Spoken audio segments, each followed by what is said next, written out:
Class 7 chapter 5 acid basis and salt chapter को हम अपनी पिछली वीडियो में कवर किए थे, जिसमें हम देखे थे एसिड क्या होता है, बेस क्या होता है, इनको हम पहचानेंगे कैसे, इन सभी चीज़ों को देखे थे। जिसमें हम नेचुरल इंडिकेटर्स को देख रहे थे, जिसमें हम लिटमस पेपर को देख चुके थे कि लिटमस की सहायता से हम एसिड और बेस को कैसे पहचानेंगे। साथ ही साथ एक दूसरा नेचुरल इंडिकेटर था टर्मरिक, जिसे हल्दी कहते हैं, इसे भी हम देख चुके थे कि हल्दी की मदद से हम कैसे पहचानेंगे कि दिया हुआ सबस्टेंस एसिड है या फिर बेस है।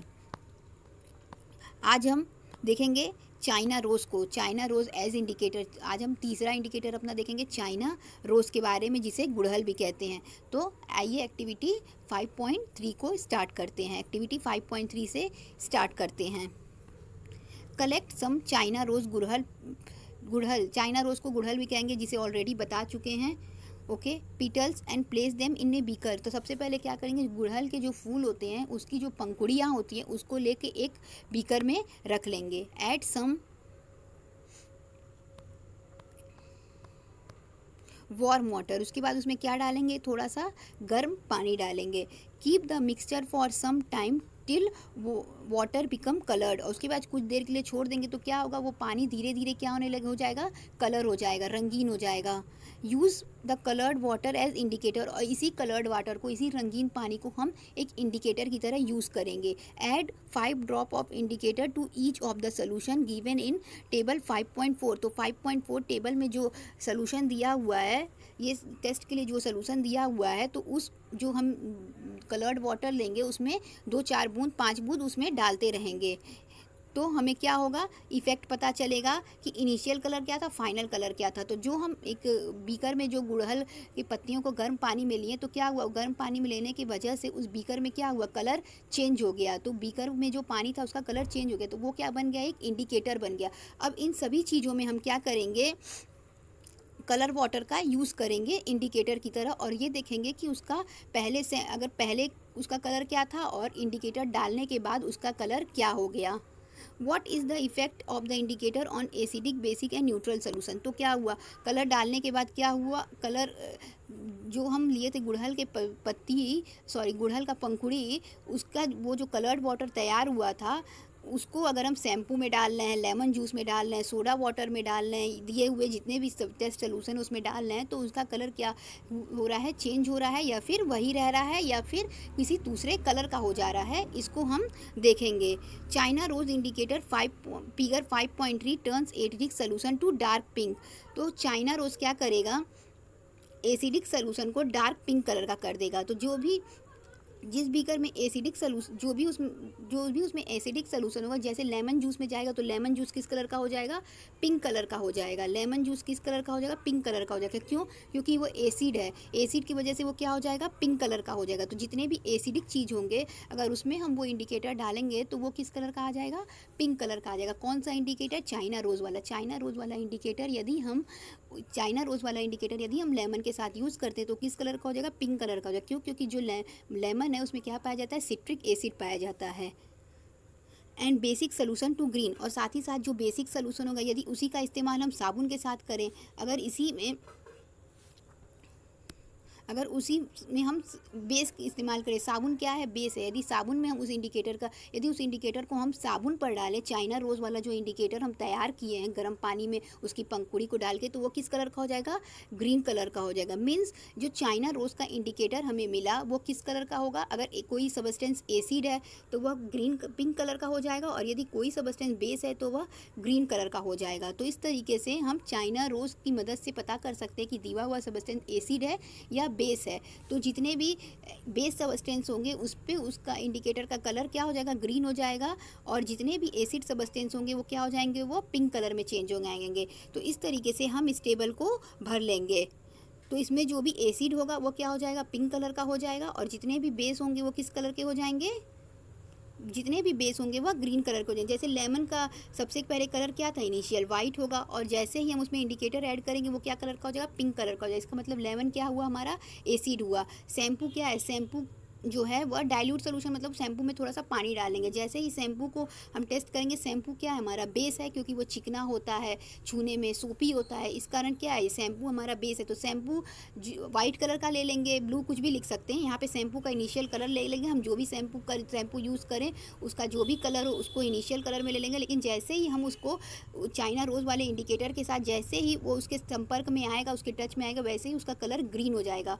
तो ये क्या हो जाएगा, बेस हो जाएगा। इस तरीके से हम इस टेबल को प्रिपेयर कर लेंगे। अब यहाँ पे देख लेते हैं, आई एम, बूझो क्या कह रहा है, I am not getting the same result when using baking soda और on baking soda on dry litmus paper, why make a solution of baking soda and then try. तो बोला है कि I am not getting the same result, मुझे same result नहीं मिल रहा है, मुझे एक जैसा रिजल्ट नहीं मिल रहा है when using solid baking soda on dry litmus paper. जब हम सॉलिड, यानी सॉलिड मतलब हो गया ठोस, यानी जब हम बेकिंग सोडा को सॉलिड फॉर्म में ले रहे हैं तो क्या हो रहा है, हमें सेम रिजल्ट नहीं मिल रहा है। उसको अगर हम लिटमस पेपर पे ले के अगर हम उसको रख दे रहे हैं तो हमें कोई रिजल्ट नहीं मिल रहा है। ये बूझो कह रहा है क्यों, तो इसके लिए उसको पहेली कह रही है कि उसको ऐसे सॉलिड फॉर्म में न रख के उसका सॉल्यूशन बना लें। पहेली ब्रॉथ, अब देखते हैं यहाँ से पहेली बॉथ द फॉलोइंग रिडल्स। पहेली ने यहाँ पे एक रिडल्स रखा है। Coffee is brown and bitter in taste, coffee क्या होता है, ब्राउन होता है और टेस्ट में कैसा होता है, कड़वा होता है। इज़ इट एसिड, तो क्या हुआ, एसिड है और ए बेस या फिर बेस है। Don't give the answer without any test, बिना टेस्ट के कोई आंसर नहीं देना है। You are in dark with its test, तो क्या होगा, यू आर इन डार्क, क्या होगा, हम डार्क में रहेंगे विथ इट्स टेस्ट की अपेक्षा, टेस्ट की अपेक्षा हम क्या रहेंगे, ये डार्क में रहेंगे। अब एक्टिविटी 5.4 देख लेते हैं। The teacher is requested to get the following dilute chemical from his or her school laboratory from nearby school: hydrochloric acid, sulfuric acid, nitric acid, acetic acid, sodium chloride, ammonium chloride, calcium hydroxide and lime water। इन सभी, ये सभी क्या हैं, ये सभी acid और base के mixture हैं। इन सभी को क्या कहा गया है, टीचर ने रिक्वेस्ट किया है कि इन सभी केमिकल को डाइल्यूट फॉर्म में ले आना है। डाइल्यूट मतलब हो गया पानी में मिला के ले आना है। उसके बाद क्या दिया है, demonstrate the effect of 3 indicator of this solution and record the observation in table 5.5। और साथ ही साथ इन सभी को हमको लिटमस पेपर में, उसके बाद से टर्मरिक वाले में और फिर चाइना रोज़, इन तीनों पे टेस्ट करना है। जितने भी हमको यहाँ पे दिए हुए हैं एसिड बेस मिक्स करके जो दिए हैं, उन सभी चीज़ों को हमें चेक करना है लिटमस पेपर पे, टर्मरिक पेपर पे और साथ ही साथ चाइना रोज़ पे, और उसके डिटेल को नोट करते जाना है। इसमें इस एक्टिविटी में यही दिया है। अब हम आ जाते हैं न्यूट्रलाइजेशन। न्यूट्रलाइजेशन क्या होता है, we have learn that acid turn blue litmus red and base turn red litmus to blue. हम ऑलरेडी पढ़ चुके हैं कि जो एसिड होते हैं, जितने भी एसिड होते हैं वो ब्लू लिटमस पेपर को लाल कर देते हैं और बेस जो होते हैं वो लाल लिटमस पेपर को ब्लू कलर में चेंज कर देते हैं। Let us see what happen when an acid is mixed with base. तो अब देखते हैं कि यदि हम किसी एसिड को किसी बेस के साथ मिला देते हैं तो क्या होता है। We are going to use an indicator you have not used so far, it is called phenolphthalein. We are going to use an indicator you have not so far. तो अब हम यहाँ पे एक इंडिकेटर का यूज़ करेंगे जिसके बारे में हम पहले नहीं पढ़े हैं, जिसे फिनोफैथिलीन कहेंगे।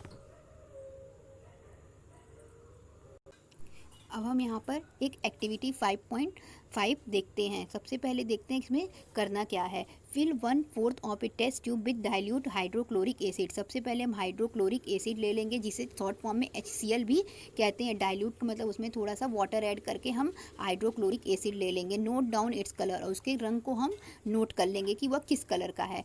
Now note the colour of phenolphthalein solution also. उसके बाद फिनोफैथिलीन क्या है, एक इंडिकेटर है, उसका भी हम कलर नोट कर लेंगे, उसके भी रंग को नोट कर लेंगे कि वह किस रंग का है। Add 2-3 drop of indicator to the acid. तो क्या करेंगे, हम उस इंडिकेटर को एसिड में ऐड करेंगे, जैसा कि दिए हुए डायग्राम में दिखाया गया है कि हम क्या करेंगे, एक टेस्ट ट्यूब ले लेंगे, उसमें एसिड और इंडिकेटर दोनों को ऐड कर देंगे। सबसे पहले हम HCl ले लेंगे, उसके बाद 2-3 ड्रॉप हम ले लेंगे उस इंडिकेटर का ले लेंगे जिसका नाम फिनोफैथिलीन है। Now shake the test tube gently. उसके बाद हम धीरे से क्या करेंगे, टेस्ट ट्यूब को शेक करेंगे, मतलब हिलाएंगे। Do you observe any change in the colour of acid. तो क्या एसिड में कुछ हमें कलर चेंज हुआ दिखाई देगा। Add to the acidic solution a drop of sodium hydroxide solution by a dropper. Stir the tube gently. और फिर क्या करेंगे, उसमें हम सोडियम हाइड्रोक्साइड मिलाएंगे। सबसे पहले जो HCl था हमारा, यानी हाइड्रोक्लोरिक एसिड था, वो क्या था, एसिड था। अब की बार हम क्या मिला रहे हैं, सोडियम हाइड्रोक्साइड मिला रहे हैं। जो कि सोडियम हाइड्रोक्साइड हम मिला रहे हैं वह क्या हो जा रहा है, हमारा बेस हो जा रहा है। अब हम इस एसिड और इंडिकेटर के सोल्यूशन में बेस को ऐड करेंगे टेस्ट ड्रॉपर की सहायता से, बूंद बूंद, और उसके बाद फिर हम उसको हिलाएंगे, यानी फिर उस जो टेस्ट ट्यूब रहेगा उसको हम हिलाएंगे। टेस्ट ट्यूब दिखने में ऐसे दिए हुए डायग्राम के जैसा होता है। फिर उसको हम धीरे से हिलाएंगे, तेज से नहीं हिलाएंगे, धीरे धीरे उसको मूव करेंगे।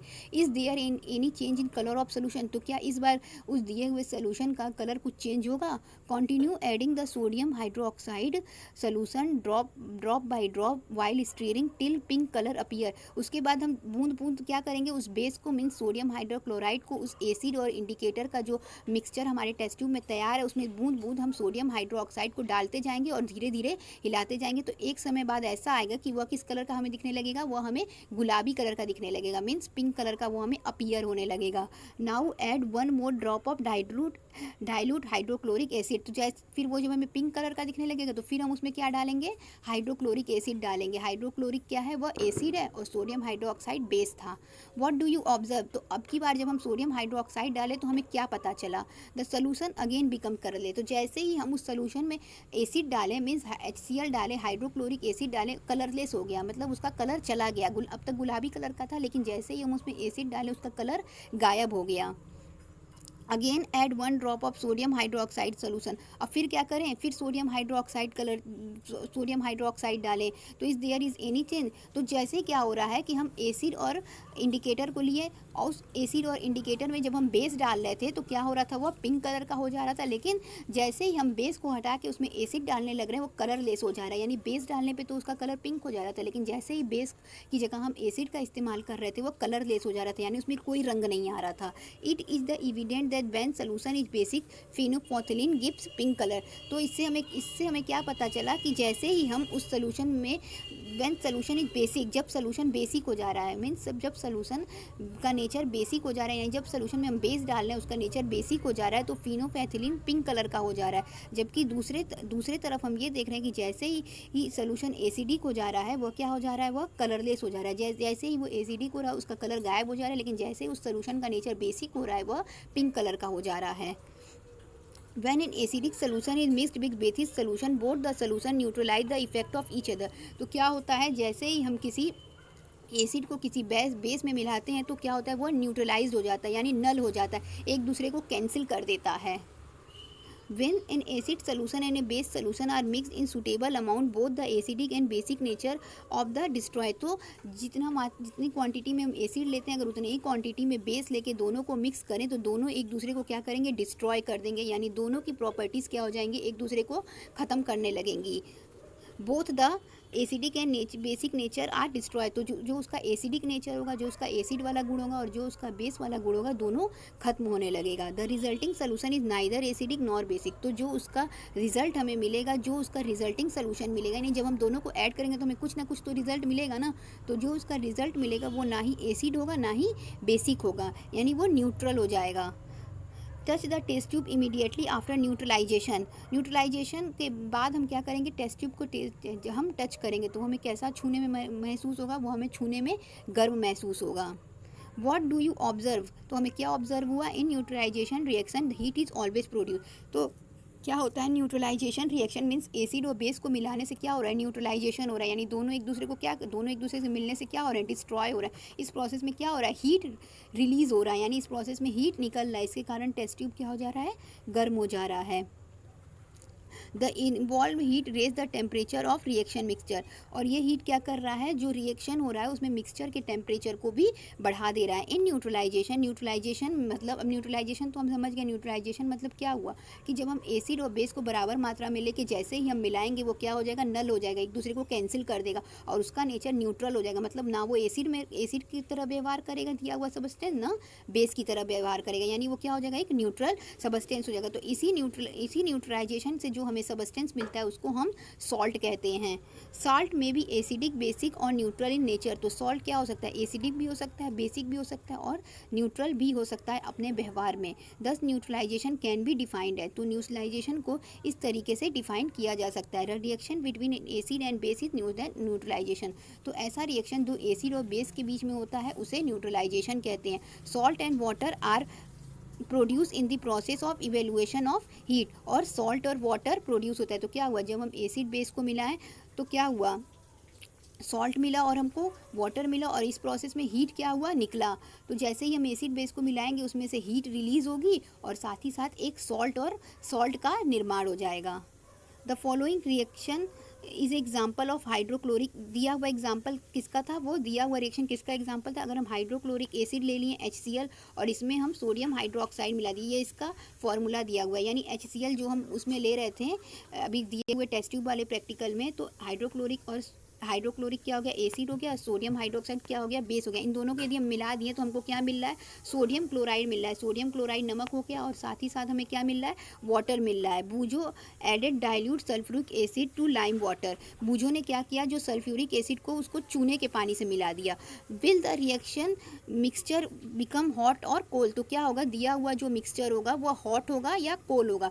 तो अब हम ये सल्फ्यूरिक एसिड है वो क्या है हमारा, वह एसिड है, और लाइम वाटर चूने का पानी क्या है हमारा, बेस है। तो दिया हुआ भी क्या तैयार करेगा, एक सॉल्ट होगा और साथ ही साथ हमें क्या मिलेगा, मिक्सचर मिलेगा।